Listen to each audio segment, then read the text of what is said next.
고 최수근 해병 어머니의 애절한 편지를 받은 어제 민주당은 제22대 국회 제1차 법제사법위원회를 열고 해병대원 특검법을 상정해서 심의에 착수했습니다. 정부 여당은 죄다 불출석했습니다.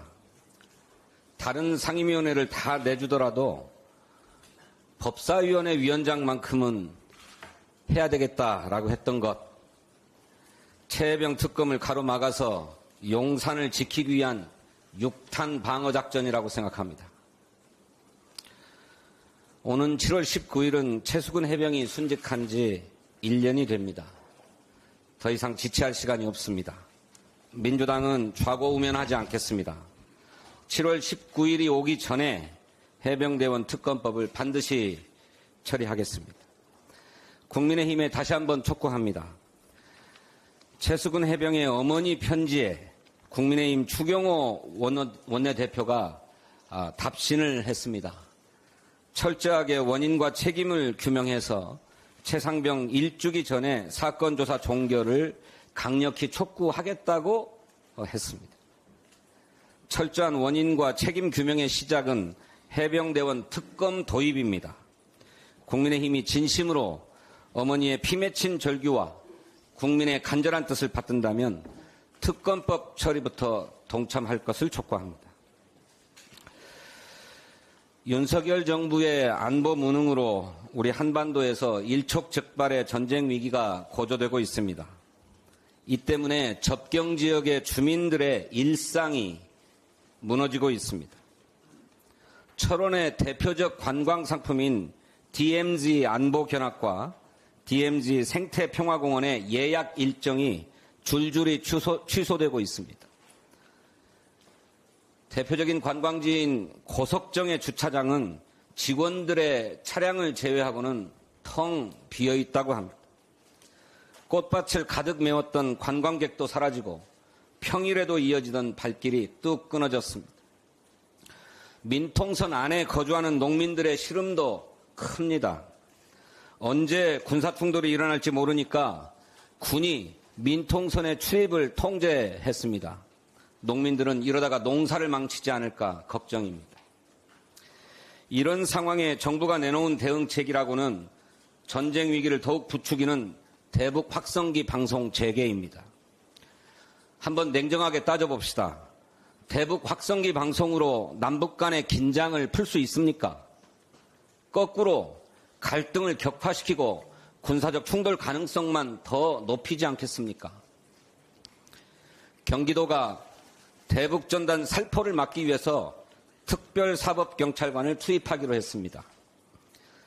재난 및 안전관리 기본법에 따른 특정 관리대상 지역 지정과 재난 발생 위험 제거 조치, 5개 광고물법과 폐기물 관리법 위반 조치, 고압가스 안전관리법에 따른 고압가스 운반 차량 등록 등 적극적인 행정조치를 통해서 접경지역의 국민 안전에 만전을 기하겠다고 합니다.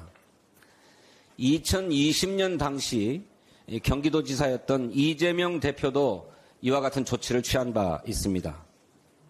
평화 지키기, 주민 지키기에 나선 김동연 경기도지사의 결단을 높이 평가합니다. 윤석열 정부도 더 이상의 사태 악화를 방지하기 위해서 적극 협조해야 할 것입니다. 서울대 의대 또 서울대 병원이 17일부터 무기한 전면 휴진을 결의했습니다. 의협은 18일부터 집단 휴진을 예고했습니다. 서울대에 이어서 세브란스, 삼성서울, 아산병원 등 빅 5병원이 휴진 대열에 동참을 결의하면서 대형 병원을 중심으로 전면 휴진이 확산될 조짐까지 보이고 있습니다. 이에 더해서 의협은 집단 휴진 이후 대정부 투쟁의 강도를 높이겠다고 선언하고 있습니다. 의정 갈등 증폭으로 인한 의료 현장의 혼란과 국민의 불편, 불안이 아주 극심해질 것이 자명합니다. 이렇게 의정 갈등이 넉 달째 계속되는 사이에 피해는 국민이 입고 있습니다. 이렇게 속수무책으로 방관하는 정부를 민주당은 더는 두고만 볼 수가 없습니다. 민주당 보건복지정책조정위원회가 의료 현장을 찾아서 대책을 강구하겠습니다. 의대 증원 추진 과정에서 드러난 문제점은 국회에서 제대로 조사하고 책임을 묻겠습니다.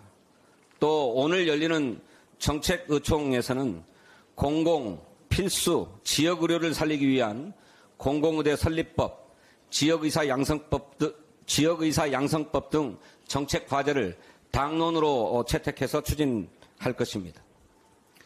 환자가 우선입니다. 히포크라테스 선서에 위배되는 의료계의 집단 휴진 처리를 간곡히 요청드립니다. 정부에도 촉구합니다. 진료신고, 진료명령, 휴진신고 명령 등의 강경한 대응만으로는 사태를 해결할 수 없습니다. 의료계와 진정성 있는 대화와 협의를 통해서 사태를 조속히 해결할 것을 촉구합니다. 감사합니다.